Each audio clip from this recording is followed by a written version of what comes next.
chamo Fabielle, tá? Sou professora da rede dos anos iniciais. Estou aqui ajudando nas formações na Secretaria de Educação, mas estou em sala de aula também. Acho que alguns aí já devem me conhecer. Eu sou a professora Vivian.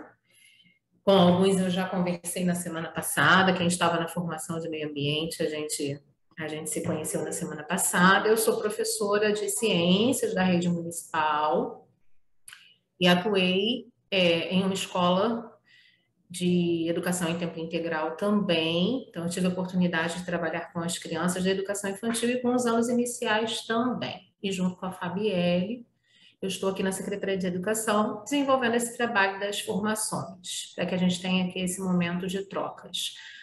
Vamos lá, Fabi.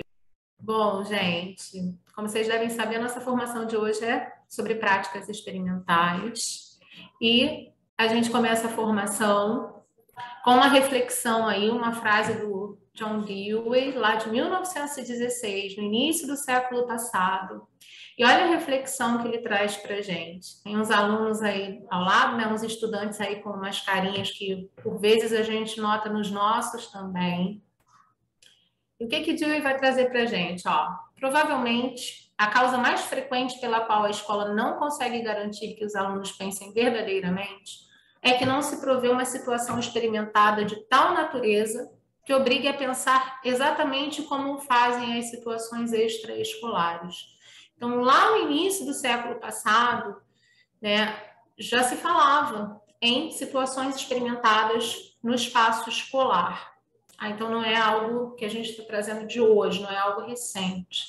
Tá? A gente já percebe essa necessidade há muito tempo. Esse componente de práticas experimentais, ele é exclusivo dos anos iniciais, dos centros de educação em tempo integral, né? E são destinadas 2 horas semanais para desenvolvimento dessas atividades práticas. Práticas experimentais é mais um dos componentes do nosso documento orientador curricular da parte diversificada. Tá? Então, é um componente da parte diversificada do nosso currículo e foi pensado, a ementa de práticas experimentais, ela foi pensada com base no documento da BNCC, da Base Nacional, e no nosso documento orientador, que também foi construído em cima da Base Nacional. Então, as ementas, né, da nossa parte diversificada, elas foram pensadas de modo que o nosso currículo regular ele dialogasse com o currículo da parte diversificada. E lá na competência 2 da base, que também consta no nosso documento orientador curricular, tem o seguinte discurso: exercitar a curiosidade intelectual e recorrer à abordagem própria das ciências, incluindo a investigação, reflexão, análise crítica, imaginação, criatividade, para investigar causas, elaborar e testar hipóteses, formular e resolver problemas, criar soluções com base nos conhecimentos das diferentes áreas. Então, partindo do que essa competência traz para nós, de discurso, as práticas desse componente, elas foram pensadas de modo que elas atendessem principalmente a área das ciências da natureza. Não que elas não dialoguem com outras áreas, naturalmente a gente vai ver que vão dialogar. Mas as atividades experimentais propostas aqui, elas têm muito das ciências da natureza aí nelas, tá? O documento, né, a ementa da parte diversificada, ela foi pensada de modo que as habilidades se dividissem em 3 eixos temáticos, como vocês podem notar aí: observação, experimentação e compreensão. Esses eixos estão totalmente interligados. E se vocês fizerem uma análise do documento, vocês vão perceber que as habilidades constantes em cada um desses eixos, elas vão dialogar. Então, ó, a gente colocou um exemplo aí para trazer como referência. Olha, no eixo observação, lá no primeiro ano, a gente tem uma habilidade que diz o seguinte: identificar os hábitos alimentares mais comuns na família e na comunidade. Então, essa está no eixo observação. Ela tem uma habilidade complementar no eixo experimentação, que é experimentar alimentos a fim de perceber diferentes características, como textura, cheiro, sabor e cor. E tem uma terceira habilidade também complementar a essas outras duas, que é reconhecer que práticas de alimentação saudável são muito importantes para a qualidade de vida. Então, observem que elas foram pensadas de modo que existe uma progressão entre o observar, depois o testar, o experimentar e o compreender, o concluir, o chegar a um conhecimento acerca daquilo.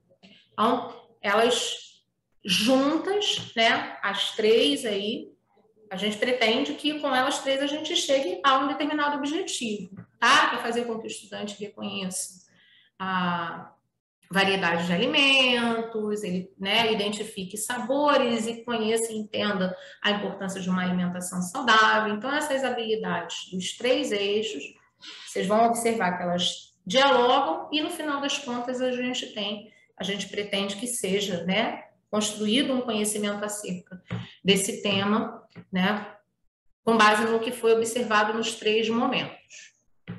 Quem já teve acesso ao documento, né, quem já conferiu o documento, já viu que todos os componentes mesmo, normal, curricular, quanto da parte diversificada, ele foi organizado através desses códigos. O Práticas Experimentais também tem o código alfanumérico, que auxilia a gente aí no registro, e nós temos aí as letras que representam o segmento, o número do ano de escolaridade, a letra que representa o nosso componente, o PE de Práticas Experimentais, e o número da habilidade. Vocês vão perceber, quem já teve acesso ao documento, ou quem for ver a partir de agora, vai perceber que existem algumas habilidades que foram elencadas em todos os anos de escolaridade. E por que elas foram elencadas em todos os anos de escolaridade? Porque são habilidades que trabalham o método científico, que foi o método escolhido dentro de variados métodos que podemos trabalhar dentro da área das ciências naturais, mas foi o método escolhido para trabalhar dentro de alguns critérios utilizados na hora da formação dessa ementa. Então, a gente tem, dentro dessa habilidade aqui, por exemplo, conhecer as etapas do método científico. O aluno tem que conhecer essas etapas em qualquer ano de escolaridade. Por isso, essa habilidade ela está elencada desde o 1º ao 5º ano. Formular hipóteses testáveis para serem aprovadas. Formular hipóteses também faz parte, né? Ela é uma progressão disso, né? Ele vai conhecer o método científico, as etapas desse método, e aí ele vai, dentro dos eixos que a Vivian falou, da observação, ele vai começar a observar, criar a problematização, criar hipóteses, e aí ele vai chegar na parte onde vai realmente fazer a experimentação, a prática e testar essas hipóteses. Então, todas essas etapas, elas estão dentro dessa integração dos eixos e, por isso, foram escolhidas dentro desse método. Mas o que é esse método científico? Muitos de vocês já devem conhecer, né? Mas a gente vai ver um pouquinho mais sobre esse método agora, para aqueles que não conhecem terem conhecimento, aqueles que já conhecem entenderem um pouco por que ele foi escolhido para ser o método utilizado dentro das práticas experimentais, porque ele tem muito a ver com os nossos eixos, nossos 3 eixos desse componente. Então, o processo do método científico, ele tem essas etapas, né? A observação, a hipótese, o experimento e o resultado. Então, a gente sempre vai partir desses caminhos e seguir essa ordem. Então, a gente vai começar pela observação, onde o aluno vai observar determinada coisa que o professor possa estar levando para ele, ou um acontecimento, ou uma curiosidade, alguma coisa que aconteceu, e através dessa observação ele vai começar a formular um problema. E aí, através desse problema que surgiu, ele vai partir para a próxima etapa, criar as hipóteses, suposição provisórias para esse problema. Se a gente resolve de um jeito, se a gente resolve do outro, que consequência teria se acontecesse dessa forma. A gente vai começar a problematizar e criar os questionamentos. E aí, para poder ver se esses questionamentos certos ou não, a gente precisa ir para a prática, colocar a mão na massa e coletar os dados em campo ou laboratório, que é fazer realmente o experimento. E, no final, a gente vai chegar ao resultado. Depois do experimento, eles vão coletar e vão registrar essa compreensão. Então, se vocês repararem, esse processo todo no método científico, ele está totalmente interligado aos eixos que foram escolhidos. Então, o aluno observou, o aluno experimentou e o aluno vai chegar a uma compreensão, que é esse resultado, onde ele vai aceitar ou rejeitar as hipóteses que foram pensadas anteriormente. Mas aí a gente chega à pergunta, né, que eu faço a vocês agora. Quais são as maiores lembranças que você tem de suas aulas de ciências? A Vivian vai colocar para vocês aí no chat um link. Por favor, cliquem nesse link. Vai abrir um programazinho onde vocês vão responder com 2 palavrinhas o que te chamou a atenção, o que vem na sua memória das suas aulas de ciências. Coloquem aí para a gente que a gente já vai retornar aqui. Tá chegando aí uma nuvem de palavras, né, com as respostas que vocês estão colocando lá. Tá bom pra gente? Quais são as maiores lembranças que você tem de suas aulas de ciências? Então, vocês estão conseguindo ver aí, montar esqueleto, experiências, dinâmica, plantas e cópia. Olha, sistema solar, os cartazes, contato com a natureza, experiência do feijão. Eu vou abrir aqui a fala para a Vivian poder falar um pouquinho mais com vocês, tá bom? Geralmente, quando a gente pensa nas nossas aulas de ciência, a gente tem alguma lembrança de aulas em que a gente teve mais interação, seja ela uma interação visual, seja ela uma interação mais prática mesmo. A maior parte das vezes, né, quando eu chego pela primeira vez numa turma que eu pergunto a eles o que eles esperam das aulas de ciências naquele ano, eles sempre dizem aula de campo, atividade prática, porque é isso que acaba ficando registrado para a gente, né? Essa experimentação, essas ações práticas, é aquilo que a gente acaba guardando mais no nosso registro, não isentando a importância das aulas expositivas, né, da tratativa dos conteúdos, mas quando a gente faz isso, associando a uma prática mais efetiva, em que o estudante esteja ali participando de maneira ativa, a gente sabe que esse registro ele acaba sendo mais sólido. Tá? Então, vou sair aí da nossa nuvem, tá? Esse aí foi o resultado final. Isso.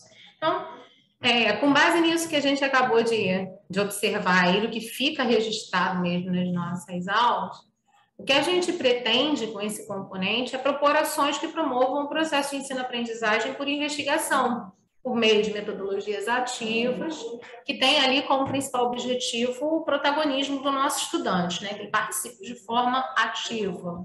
A gente espera que essas práticas, elas sejam atividades simples, adequadas à realidade do estudante, da escola, da comunidade, contextualizadas, dialogando com os outros componentes curriculares, inclusive os da base, é importante o diálogo com o professor regente da turma, tá? Dialogando com os conhecimentos prévios do nosso estudante, com os interesses desse grupo, né? Então, tem aí uma série de fatores que a gente deve considerar para pensar nessas práticas, né? De forma que elas tenham essa efetividade pretendida. Quais são os potenciais que a gente pode explorar, né? O que os nossos estudantes trazem para a gente? A curiosidade, a criatividade, o entusiasmo que eles têm, tá? Essa coisa do questionar, do querer saber.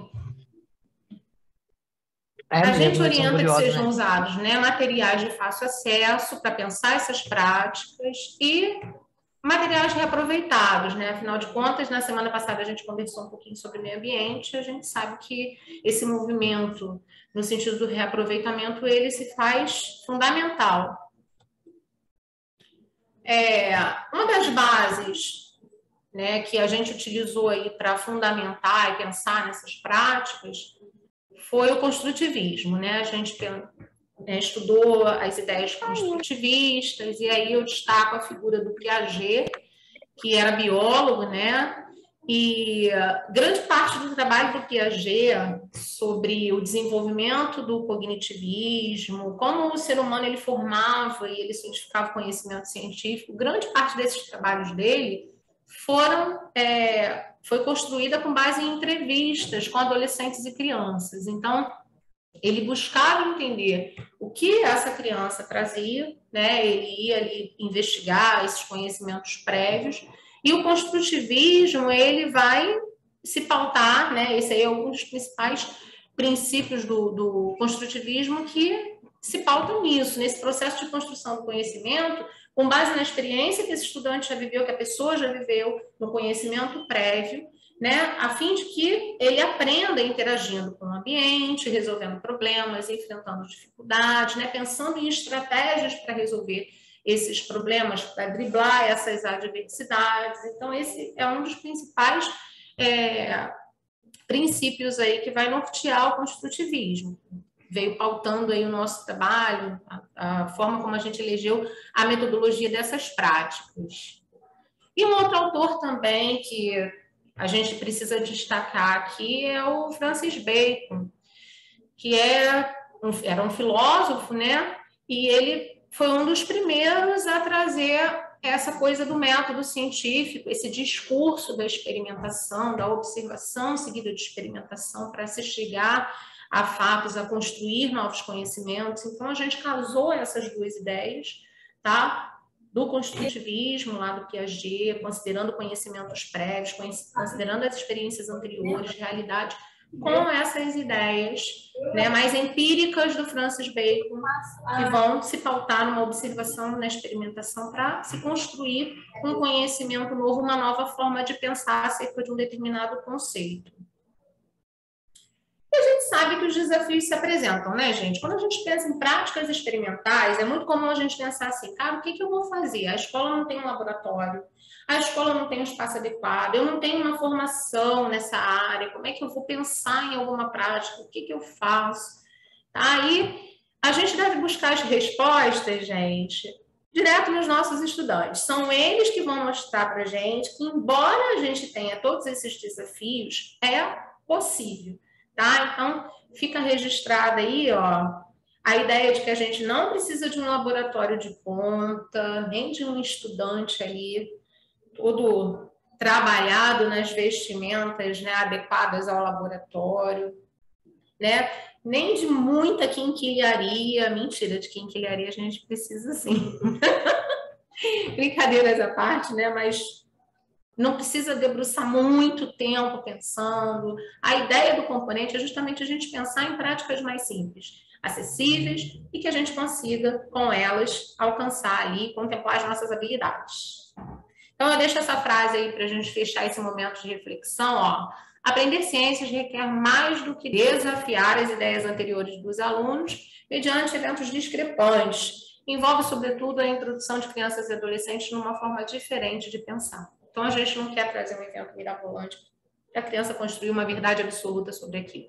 A gente quer justamente que eles, com a observação e a experimentação, eles construam uma forma diferente de pensar. Ok, gente, mas o que dá para fazer, né, na nossa prática agora, tá? Com tudo isso que a gente entendeu agora da ementa, a gente vai ver um pouquinho de ideias. Essas ideias, elas podem ser ampliadas, modificadas, para ficar adaptadas à realidade da escola de vocês, da turma de vocês. Mas aqui a gente elencou algumas habilidades e algumas propostas para ajudar vocês. Começando pelo primeiro ano. Então, vamos começar com o eixo de observação, onde a gente vê observar a existência de diferentes materiais, identificando suas respectivas origens e comparando suas características por meio da observação de objetos do uso do cotidiano. E aí, para começar na observação, a gente precisa levar para o aluno uma problematização para ele começar já a criar as hipóteses, lembra do método científico? Então, ele tem que começar a questionar.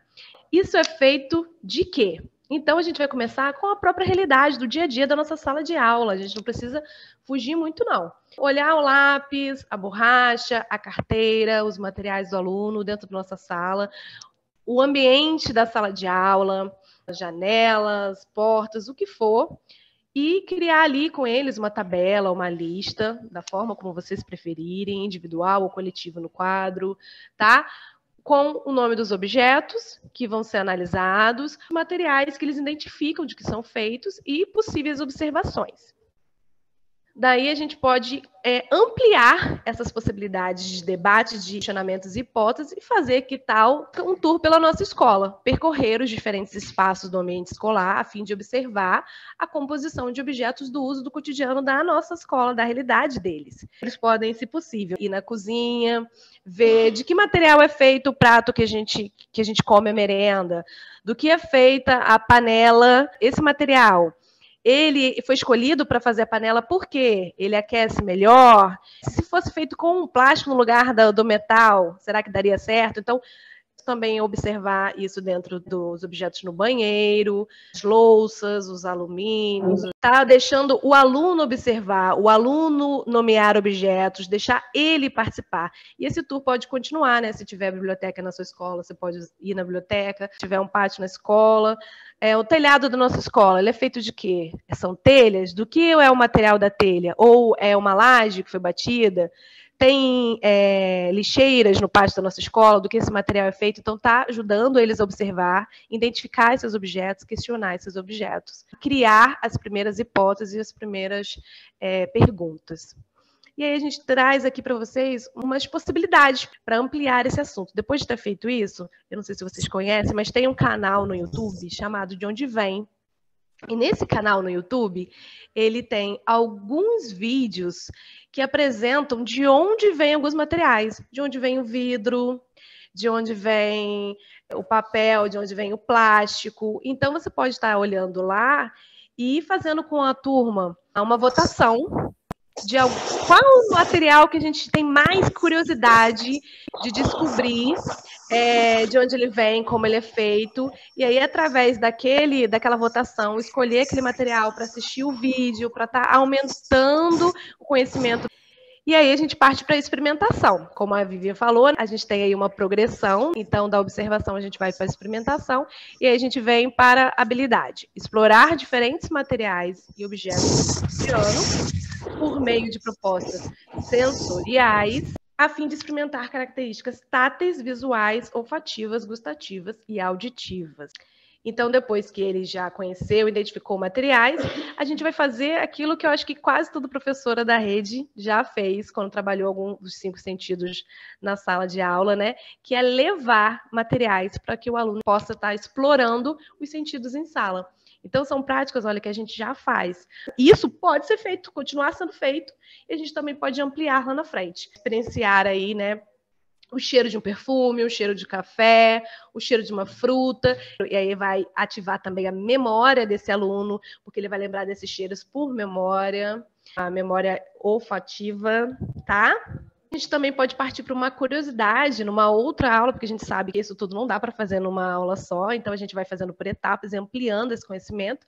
Então, que tal trabalhar com a curiosidade do aluno, deixar a aula mais divertida? Por que o nosso ponto tem cheiro ruim? Questionar para o aluno e depois levar para ele um texto, fazer uma análise, como a Vivian disse. Os componentes, eles podem ser integrados o tempo todo. Depois, como a Vivian falou, vocês vão receber esse material, então, e todos eles com links para acesso, tá? Para vocês poderem ver aí esse texto que fala, né, por que soltamos gases, e tá trabalhando esse texto como curiosidade para estar ampliando as ideias. Continuar explorando sentidos. Vamos explorar agora um pouco da audição, fazer barulhos também que metam as memórias dele. Então, batucar ali uma panela e abrir e fechar o zip, esfregar materiais que vão fazer aquela fricção, tocar um sino. Então, a gente pode levar materiais diferentes para estar continuando fazendo esse trabalho dos sentidos. Também fazer a parte tátil, levar para eles materiais onde ele possa sentir e diferenciar o que é gelado, o que é quente, o que é macio, o que é áspero. Então, essas ideias aqui vocês já conhecem e elas podem e devem fazer parte das práticas experimentais, mas a gente pode ampliar essas ideias.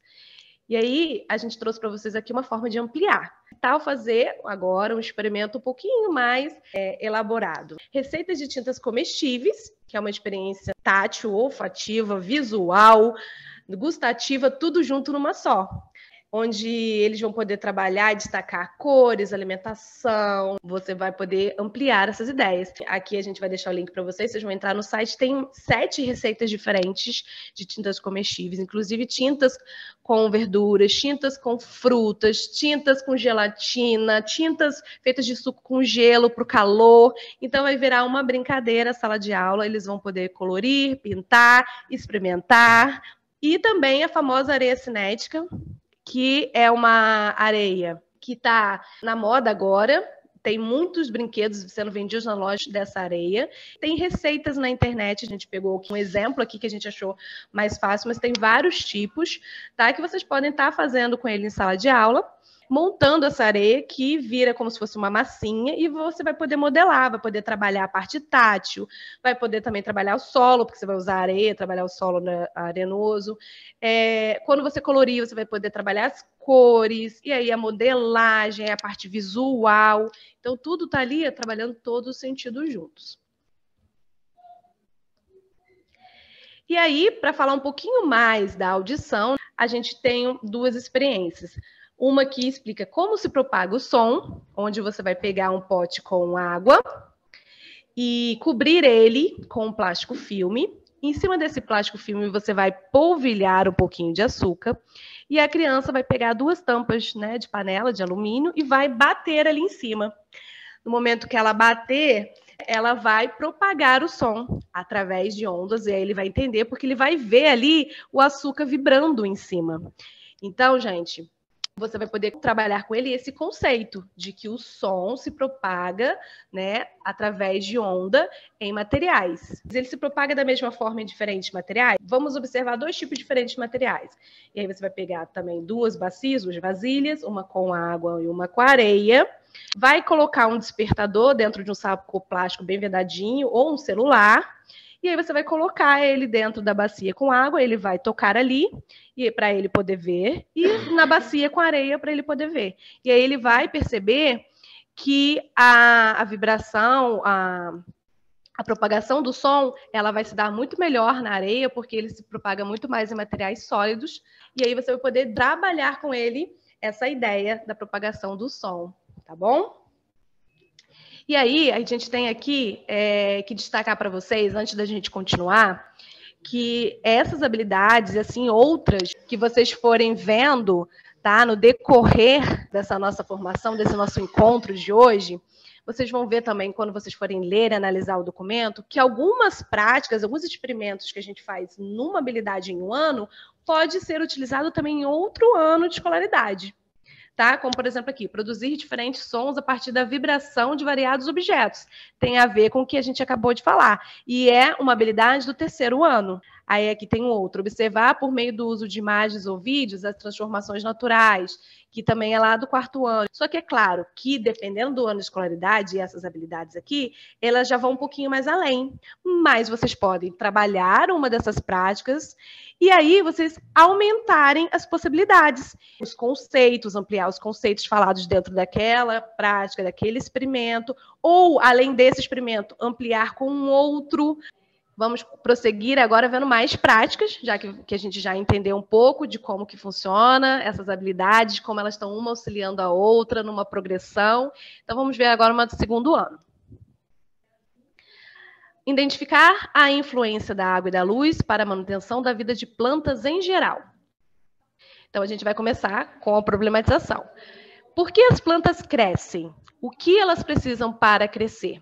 Então, você pode levar para a sala uma planta, deixar a planta lá e analisar essa planta com eles, pedir para eles desenharem essa planta, fazer essas perguntas e questionar, montar textos coletivos, levar um aluno, né, se for possível, se na sua escola tiver uma área com plantas, para que ele analise as plantas que tem na escola, a diferença entre elas, o local que elas estão, sentar com eles lá e pedir para eles desenharem essas plantas, podem botar plaquinhas e nomear as plantas da escola, ou até, se possível, sair um pouco da escola e ir para o bairro, ir para aquela rua, para a comunidade onde a escola está inserida. A minha escola fica próxima, por exemplo, de um parquinho, de uma pracinha, de uma praia. Que tipo de árvores, que tipo de plantas tem ali?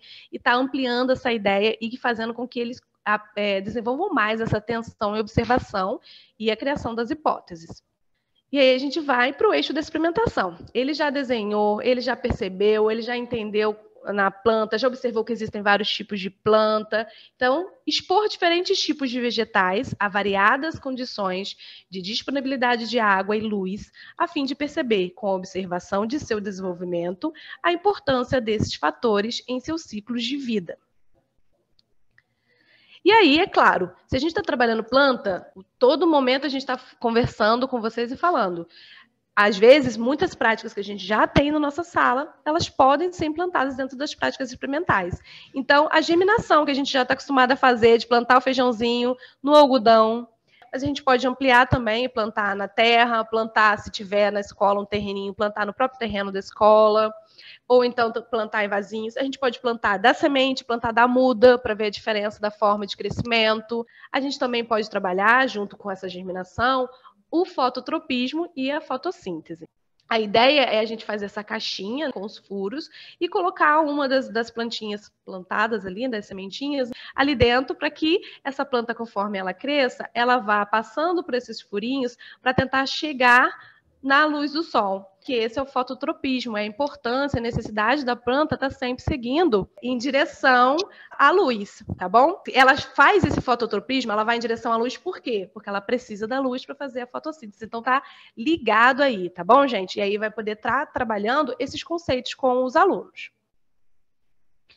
E é claro, se a gente vai estar trabalhando as plantas, a gente vai trabalhar a parte das plantas também nesse processo. A gente pode trabalhar as partes da planta que são comestíveis, a raiz, os frutos. E também vamos trabalhar a condução de água nas plantas para fazer a fotossíntese. A raiz precisa tirar a água, os nutrientes e levar para todas as partes da planta para que aconteça a fotossíntese.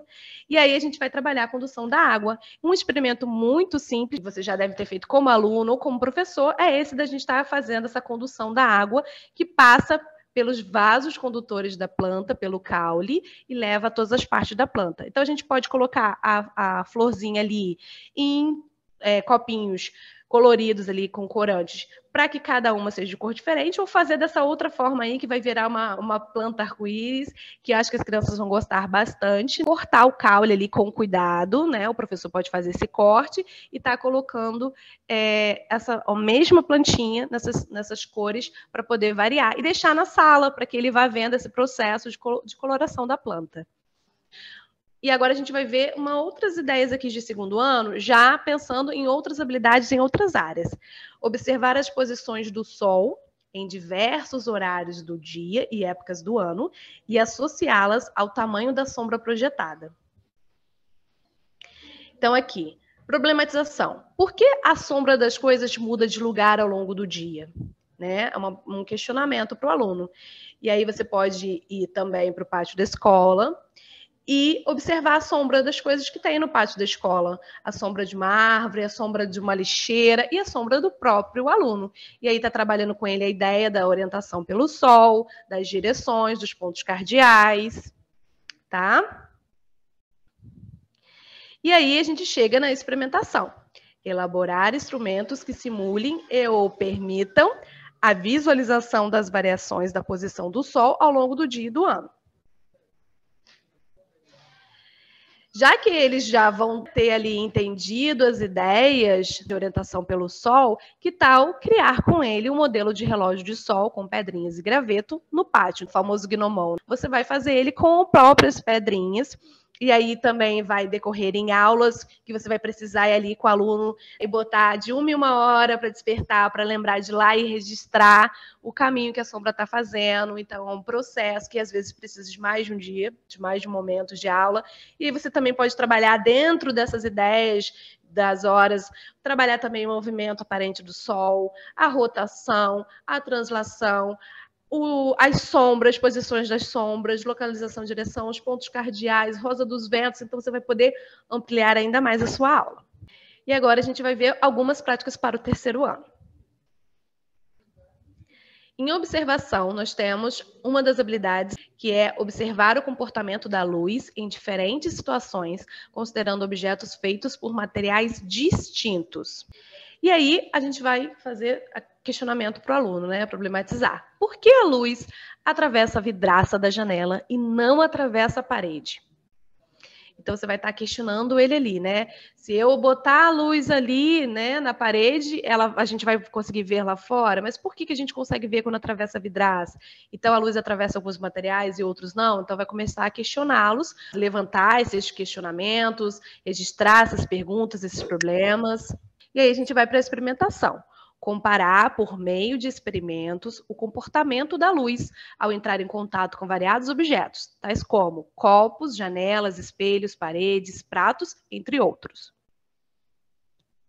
A gente vai levar objetos para dentro da sala de aula ou fazer, como esse videozinho que vocês estão vendo aí no meio, uma atividade simples com folhinha colada, onde eles vão observar que quando a gente ilumina com a lanterna, ou pode ser uma luminária, o que for que o professor puder levar para a sala, a luz consegue atravessar, né, transpassar o papel e mostrar para a gente o objeto que está colado ali atrás que a gente não está conseguindo ver.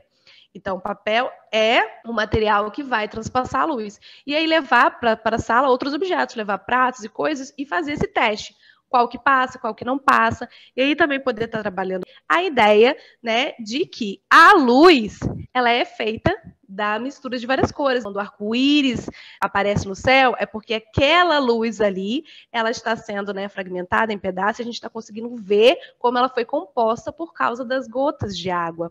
E aí a gente pode ver isso também através dessas duas outras ideias, do caleidoscópio, onde vai colocar o CD, e quando a luz bater, ele vai poder ver ali as cores do arco-íris, desmembra, né, essa luz branca nas cores que é a forma, e da mesma forma tem essa outra ideia, essa outra possibilidade, que em vez de fazer o caleidoscópio, simplesmente botar o CD dentro de um potinho com água e iluminar, que ali vai fazer esse reflexo no papel ou em volta do CD mesmo, e ele vai poder ver que a luz branca que está saindo da lanterna, ela quando está fragmentada, são as 7 cores do arco-íris, que juntas formam o branco da luz. Inclusive, a luz, ela também se propaga por ondas no ambiente, tá, gente? Só que diferente das ondas do som, que só se propagam no material, a luz não. Ela consegue se propagar no ambiente, no vazio, tanto que a luz se propaga no espaço e o som não. Uma outra possibilidade, agora com outra habilidade, é observar a quantidade e o tipo de resíduo produzido no cotidiano escolar e doméstico. Essa é uma outra habilidade do terceiro ano. Vamos problematizar com esse aluno. Para onde vai o lixo da nossa sala de aula e de toda a nossa escola? Para onde vai o lixo da sua casa? Tudo que não queremos mais ou que restou do nosso consumo é considerado lixo? Então, você está trabalhando com o aluno essa ideia. Porque nem tudo. Tem coisas que não são lixo. Lixo é o que a gente não pode mais usar, é o que realmente tem que ser jogado fora. Tem coisas que são resíduos. E esses resíduos, eles podem, sim, ser reutilizados. Eles precisam ser lavados e podem ser reciclados ou reutilizados. E aí a gente pode trabalhar isso dentro da escola mesmo, com o lixo da escola, com o lixo que eles fazem em sala e de casa também. A gente trouxe para vocês aqui uma ideia que a gente achou, né, durante nossas pesquisas para montar a formação, de um vídeo, O Segredo do Lixo, do canal Nostalgia, do YouTube, que ele conta um pouquinho da história do lixo, quando o ser humano começou nesse processo de fazer muito lixo, para onde ia esse lixo antigamente, e agora as possibilidades que tem. Então, ele conta toda a história de desenvolvimento e ele faz algumas comparações, né, com coisas do nosso dia a dia. Por exemplo, que em um ano a gente consegue encher 20 mil, acho que é 20 mil maracanãs de lixo. Então, ele faz toda uma comparação para ficar mais fácil para o aluno entender a quantidade de lixo que a gente faz e como esse problema é uma coisa que a gente já tem que ser pensado. 30 mil, não é nem 20 mil, é 30 mil. Uma outra possibilidade também, quem participou da formação do meio ambiente, a Vivi apresentou para lá esse outro vídeo que está aparecendo aí na fotinho, que vai ter o link para vocês, tá, gente? Que fala sobre o lixo, que aborda o descarte desses resíduos, que aborda a coleta seletiva, e que também é um outro vídeo que você pode estar passando para o aluno para ampliar as possibilidades. Depois de ter feito essa problematização, de estar conversando, de estar vendo o lixo da escola para onde vai, de estar vendo o que está sendo jogado fora na sala e em casa, está chegando nesses vídeos para estar ampliando as ideias. E aí vamos chegar na prática, a experimentação. Utilizar os resíduos produzidos no ambiente escolar e domesticado para a produção de diferentes objetos. Oficina de criação de brinquedos. Se a gente está ensinando ele que ele precisa diminuir, reduzir, e a gente pode fazer o quê? Pegar o próprio lixo da escola, separar, criar com eles as lixeirinhas de coleta seletiva nas escolas que não tem, para eles separarem aquele lixo que a gente vai poder criar brinquedos, aquele lixo que a gente vai poder utilizar, limpar e utilizar, aqueles que não podemos, que realmente tem que ser jogado fora, aqueles, por exemplo, orgânico, que pode ser feito, por exemplo, uma composteira, se na escola tiver espaço, se for possível.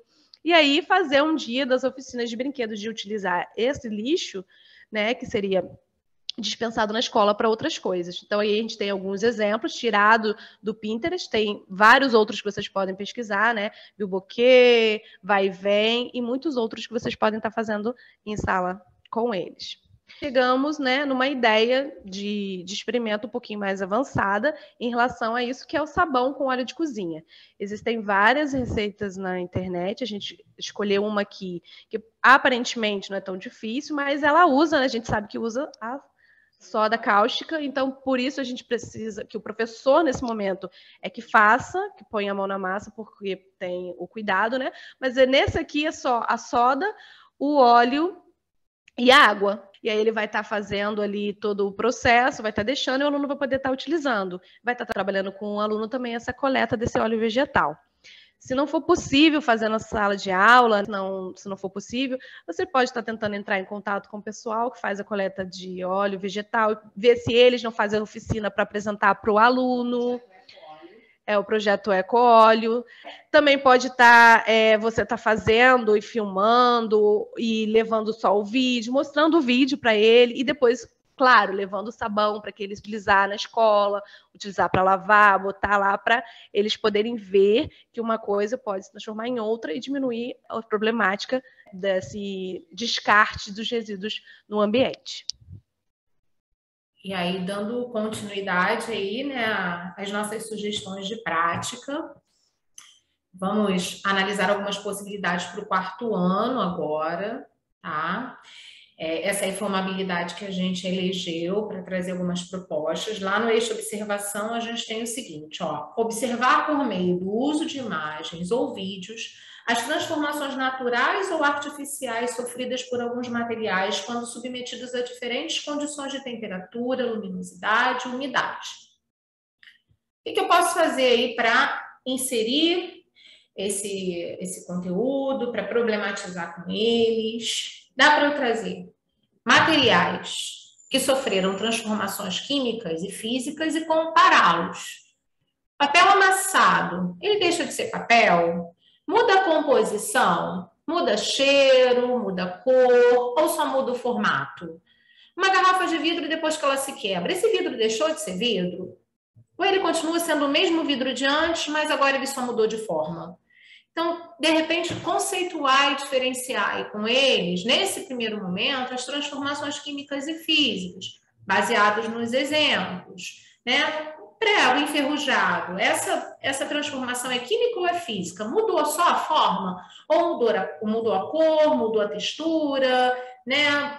Tá com um cheiro diferente? O alimento, né, uma fruta, quando ela passa pelo processo ali da maturação e depois do início da decomposição, né, quando ela começa a estragar, a apodrecer, mudou o formato, mudou a cor, mudou a textura, essa transformação é química ou é física? Então, dá para a gente apresentar as imagens, dá para a gente apresentar vídeos e começar a introduzir alguns conceitos e perguntá-los, né, para saber o que vai surgindo. E aí, com base nisso, de repente, já até começar a introduzir alguns conceitos aí, talvez a professora da turma, né, quando estiver trabalhando ciências, ela possa estar trabalhando em conjunto.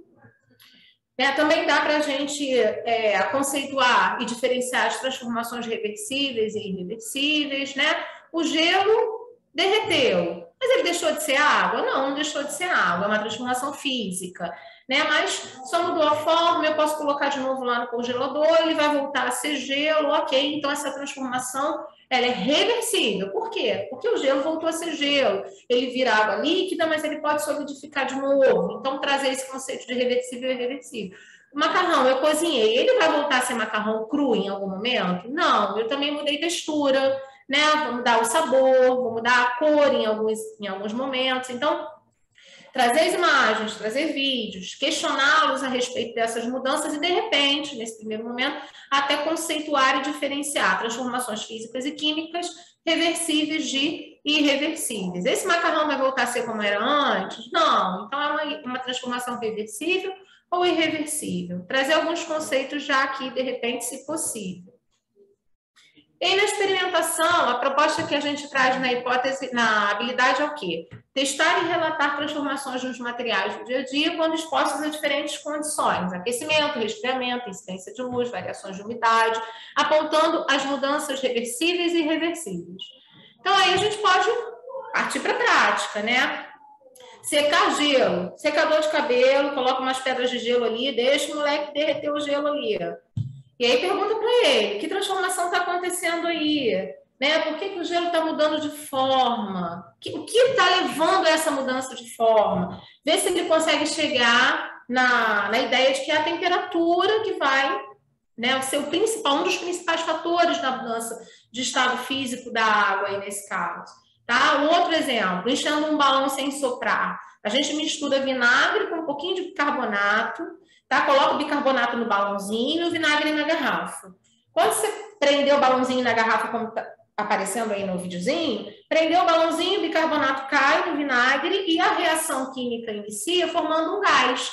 Então, você tem dois materiais, né, um sólido e um líquido, e a mistura desses dois materiais provoca a formação de um gás. E esse gás vai encher o balão, né, e vai, inclusive, acontece até do balão estourar. Então, falar de quando a gente mistura materiais, os resultados que a gente pode ter com essa mistura, né, a formação de outros materiais. Preparar um bolo, gente, às vezes uma coisa simples ali, né? Aproveitar, se a escola permitir o ambiente, a tia lá da merenda ajuda, né? Bater um bolo, mostrar que essa mistura de materiais, né, ali que está de imediato crua, quando ela vai ao forno, quando ela se submetida a uma temperatura diferente, mais alta, ela vai se transformar, vai mudar a cor, vai mudar a forma. Então, aí trabalhar também essa questão de como a temperatura influencia, né? E é um dos principais fatores que vai influenciar as mudanças de estado físico. Fazer picolé, né? Bater ali uma fruta com leite, enfim, né? Depois colocar nas formas, levar para congelar, trazer essa questão da forma, mudança da forma física, por que mudou, né? E aí, quando eu levei para uma temperatura mais baixa, o que aconteceu? Na temperatura mais alta, o que aconteceu? Trabalhar as mudanças de estado físico, como os materiais reagem a essas mudanças, a essas diferenças de temperatura, e trabalhar isso dessa forma prática e divertida, né? Eles vão adorar comer o bolo no final e tomar o picolé. Uma outra ideia que a gente traz aqui para propor para o quarto ano é incluir aí a observação dos micro-organismos, tá? Analisar a presença de fungos e bactérias em diferentes tipos de materiais que possam ser colonizados por eles. Alimentos, paredes, roupas. Então, ó, de início, é observar, tá? Então, leva a figura. Por que o pão fica desse jeito? O que vocês acham que deixou o pão assim?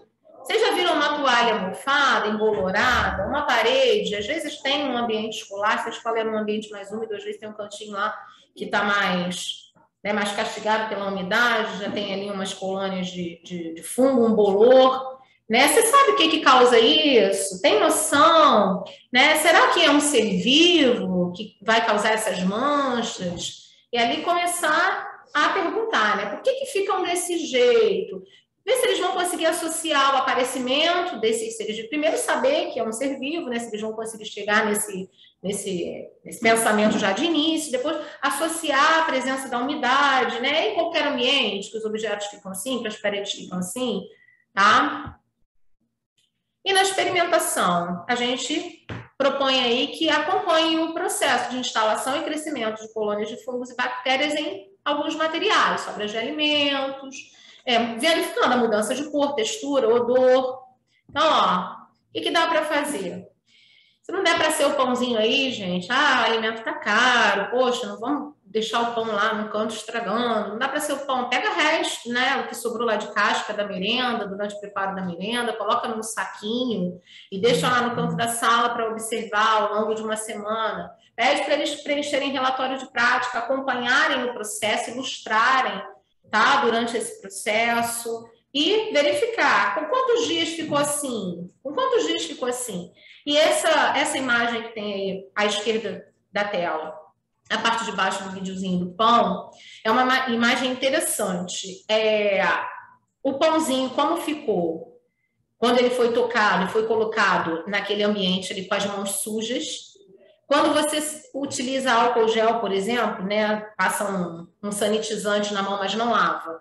Como a colônia vai se instalar, a velocidade que ela cresce, né, e mais de um tipo de micro-organismo ali. E com a mão lavada, no mesmo período, a fatia de pão ficou exposta ali a 3 situações diferentes. Então, de repente, até comparar e trazer essa questão da higiene para cá, para esse discurso dentro das práticas experimentais também, tá? Ressaltando a importância de lavar as mãos frequentemente, muito mais agora que a gente passou por esse período, né, que ainda está enfrentando aí, estamos retomando a rotina, para entender a importância da higiene das mãos, antes de comer, antes de tocar os alimentos. E uma outra ideia, é produzir meios de cultivo de bactéria, né, as culturas de bactérias e fungos com caldo de carne. Caldo de carne, gelatina sem sabor, vai misturar, ele vai fazer uma base, né, mais gelatinosa, e ali a gente pega com um cotonete, superfície da mesa, do chão, vai montando essas colônias. Esse potinho, gente, pode ser potinho de plástico, qualquer potinho de plástico, tá? Potinho que a gente compra doce, um potinho de plástico perdido lá em casa, uma embalagem de requeijão, de qualquer coisa. Dali a gente bota o caldo com a gelatina, ele vai fazer esse substrato, né, mais gelatinoso, e a gente vai observar ao longo do tempo como vão crescendo essas colônias. Dá para trabalhar a diversidade? Será que essas cores diferentes apontam que são micro-organismos diferentes? Será que é o mesmo micro-organismo que está crescendo aí? O que é fungo aqui? O que é bactéria? E aí a gente pode trabalhar aí uma infinidade de conceitos, tá? E depois disso tudo, já que a Fabi estava falando para a gente sobre a oficina de criação de brinquedos, construir um microscópio com eles, com material reaproveitado. A gente sabe que é de brincadeirinha, de mentirinha, mas isso acende mais ainda a importância da investigação, do método científico, né, do uso dos aparelhos, não deixá-los explorar aquilo ali, de repente vai aguçar ainda mais a curiosidade sobre esse micro-organismo, sobre essas coisas. Dá para trazer outras coisas para eles observarem ali, e de repente se sentirem, né, pequenos cientistas aí com essa prática, tá? Se a escola tiver microscópio, então maravilhoso, mas se não tiver, a gente tem um recurso para que ele não deixe de ser um protagonista da nossa aula aí. Para o 5º ano, gente, o que a gente pode apresentar de proposta aí para o 5º ano? Vamos começar com essa habilidade aí do eixo observação. Observar situações, exemplo de fenômenos da vida cotidiana que evidenciem propriedades físicas dos materiais. Até dialoga com a outra lá do 4º ano também. Vamos imaginar que a gente queira trabalhar a densidade. Como a gente pode problematizar a questão da densidade? Uma bacia transparente, pote transparente, a gente vai perguntar para eles: isso flutua ou afunda? Por quê? E aí pode usar diversos objetos e observar ali. O que vai flutuar? O que vai afundar? Por que flutuou? Por que afundou? Usa a garrafa vazia, né? Tem uma ilustração aí de uma garrafinha plástica. A garrafa plástica vazia flutuou por quê? Ela está realmente vazia? Ou tem ar ali dentro e o ar, por ser menos denso, vai fazer a garrafa flutuar? Enche de água, joga ali dentro de novo, ela afundou. Por que ela afundou? E aí já começar a trazer alguns questionamentos para ver se eles conseguem compreender, né, como atua, né, como interagem materiais de densidades diferentes. Eu posso trabalhar, por exemplo, tensão superficial. Daí eu trago esse videozinho aí com esse lagarto, que é popularmente conhecido como lagarto Jesus Cristo. A gente tem representantes dele aí na Amazônia, tá? Tem representantes brasileiros desse grupo de lagartos aí que consegue, né, pasmem, caminhar sobre as águas. É uma estratégia de defesa, inclusive, porque eles ficam em galhos de árvores bem próximos dos cursos d'água, e aí quando eles percebem que tem um predador chegando, eles fogem pela água. A maior parte dos predadores terrestres não vai atrás, vai inclusive ficar sem entender, porque eles conseguem aproveitar a tensão superficial da água para fugir. Então, depois até eu vou disponibilizar aí para vocês o link de um texto, já que a gente tem aqui, que foi produzido durante as atividades no ano passado, que fala sobre o lagarto Jesus Cristo e essa curiosidade de caminhar sobre as águas e como ele usa a tensão superficial a favor. Então, trazer esse conceito da tensão superficial, por que ele consegue caminhar? O que será que tem aí na superfície da água? É mágica? E como eles costumam gostar de animação, né? Muitos gostam das personagens aí. O Magneto, que é um dos personagens aí de animação que eles devem conhecer, ele domina o magnetismo, né? Mas ele não domina os campos elétricos. Nos filmes em que aparece esse vilão aí da Marvel, ele está o tempo inteiro dominando os campos magnéticos, mas ele não demonstra que ele sabe que ele também pode dominar campos elétricos. Então, tem um texto aí também que a gente vai deixar para vocês como material de apoio, né, que é o Magneto, um super vilão que não estudou ciências. Se ele tivesse estudado, ele ainda teria a capacidade de ser muito mais poderoso do que ele é. Tá? Então, esse texto está disponibilizado aí para vocês, tá? Depois a gente vai colocar essa apresentação lá no Drive e disponibilizar o link para vocês acessarem se quiserem, ele contando um pouquinho dessa história. Se ele soubesse que ele pode dominar campos elétricos também, ele ainda seria ainda mais poderoso.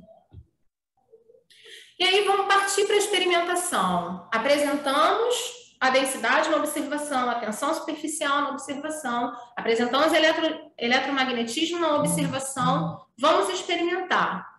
Vamos criar situações, exemplos, que demonstrem esses fenômenos da vida, evidenciando as propriedades físicas dos materiais, né? Densidade, condutibilidade térmica e elétrica, respostas a forças magnéticas, solubilidade, respostas a forças mecânicas. Então, vamos ver alguns exemplos do que dá para fazer na experimentação.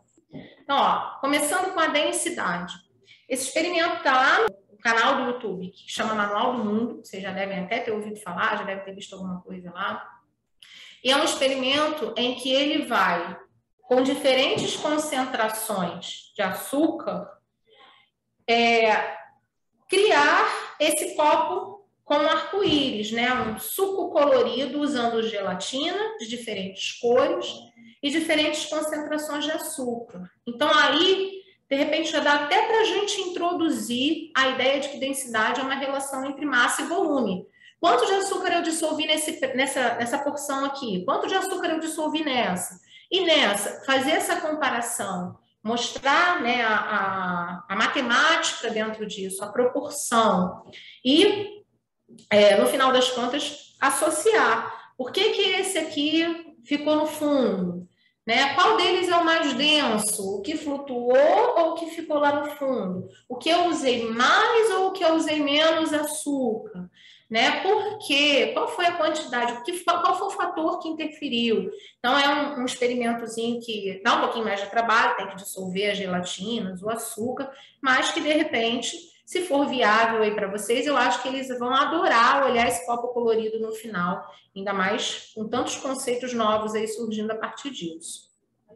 Trabalhei o lagartinho lá na tensão superficial, aproveitando a tensão superficial, bora fazer um experimento para eles verem como a tensão superficial ela pode ser quebrada, né? O que vai interferir nessa tensão superficial. Então, esse experimento do barquinho movido a detergente, ele é feito da seguinte maneira, ó, a gente recorta barquinhos nesse formato que aparecem no vídeo e aí no fundo dessa caneca que está aparecendo para vocês tem um pouquinho de detergente. E aí o estudante vai lá, molha a ponta do lápis no detergente, depois ele encosta no meio do barquinho e conforme o detergente quebra a tensão superficial, o barquinho vai disparar, vai dar aquele impulso.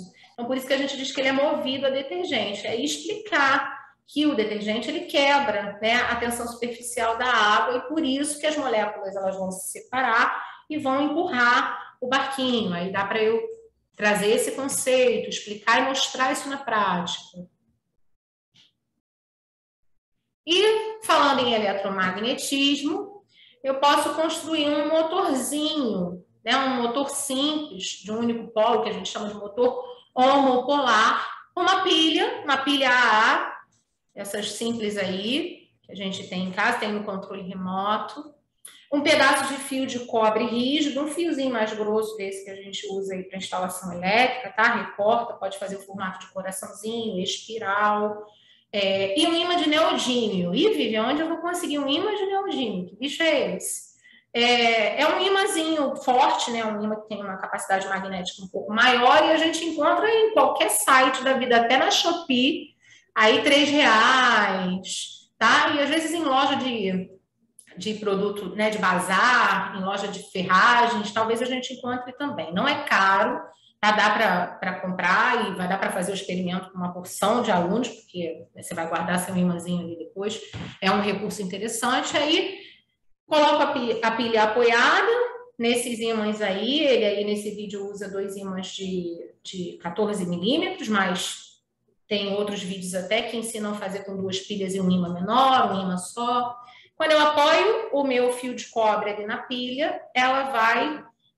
o campo magnético, o magnetismo que é formado ali no ímã, ele vai orientar o movimento das cargas elétricas e, consequentemente, provocar o giro desse eixo. E aí você pode até fazer uma associação. Os primeiros navios movidos à eletricidade, né, eles tinham motores desse tipo, motores eletromagnéticos. Então, quando começaram a substituir o carvão, começaram a substituir por motores assim, motores homopolares, tá? Então, não é difícil de fazer e eu acho que eles vão achar bastante interessante.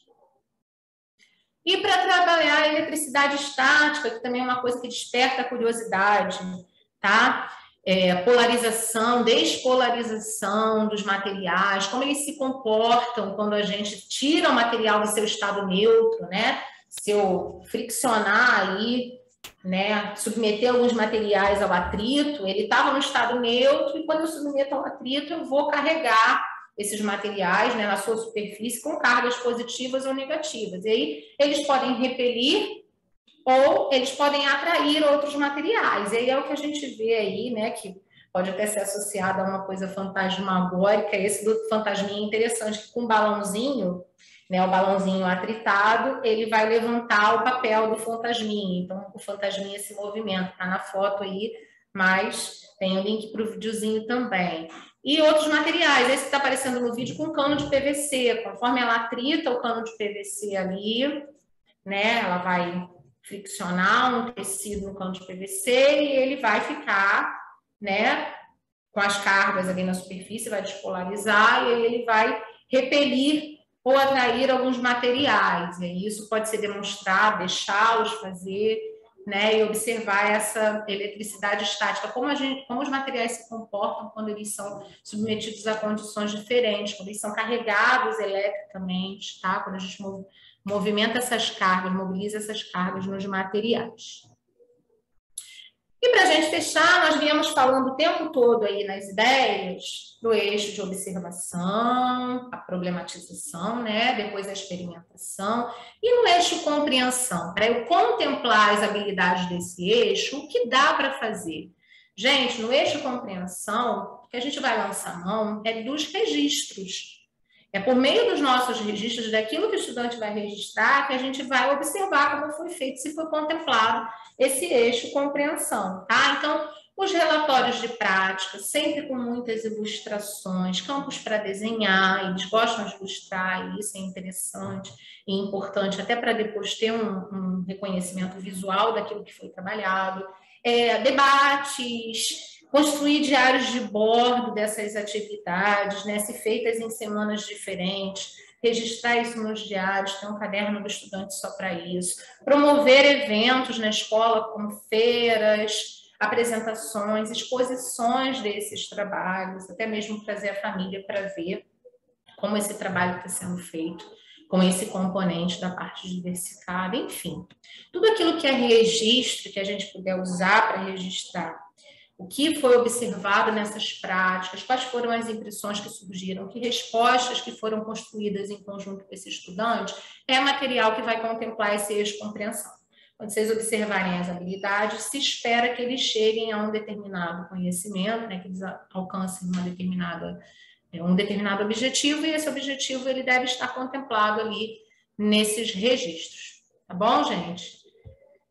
E por hoje a gente fica aqui. Queria agradecer a atenção de vocês, terem se disponibilizado em estar aqui com a gente nesse momento, nesse encontro virtual. Né? A gente espera e deseja que esse momento tenha sido um momento de inspiração para vocês, né? Tenham aí cada vez mais boas ideias e coloquem aí boas práticas em curso, né, com os nossos estudantes.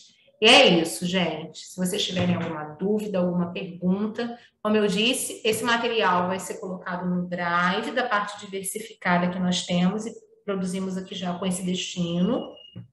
Vai ser gerado um link e a gente vai enviar esse link para os gestores depois para compartilhar com vocês, para vocês terem acesso a esse material. Nessa apresentação tem todos os links do que a gente foi falando, vocês podem usar esse material. E lá também, no Drive, tem os textos que eu citei aqui, o texto do Magneto, sobre o domínio dos campos elétricos e magnéticos, o texto do Lagarto Jesus Cristo, tá? Então, esse material vai ficar disponível para vocês, tá bom? Muito obrigada pela atenção de vocês aí, por estarem conosco nessa tarde. Oi, pessoal, eu também queria agradecer a todos pela presença, pelo nosso bate-papo aqui no chat. É a Nazaré que fez o terrário aí, tira foto, manda pra gente lá nas ideias. Quem sabe você não participa das nossas futuras revistas. E as práticas de vocês, elas devem estar sempre aí sendo vistas pela rede, porque a gente tem uma equipe muito boa, professores muito bons na rede, a gente precisa estar sempre, né, destacando isso. Eu agradeço de coração. Essas ideias, elas são só para a gente iniciar aí. Elas podem ser modificadas, podem ser ampliadas, podem ser adaptadas à realidade do que vocês vivem com a turma de vocês, nas escolas de vocês. E eu sei que todos aqui têm muitas práticas boas também para estar passando para todos. E se tiverem alguma dúvida que forem surgindo depois, vocês podem estar procurando a gente aqui na secretaria. Tchau, lindas. Foi ótimo. Vivi, um beijo. Prazer. Oi, Miriam. Beijo. Beijo enorme. Obrigada pela presença. Muito obrigada.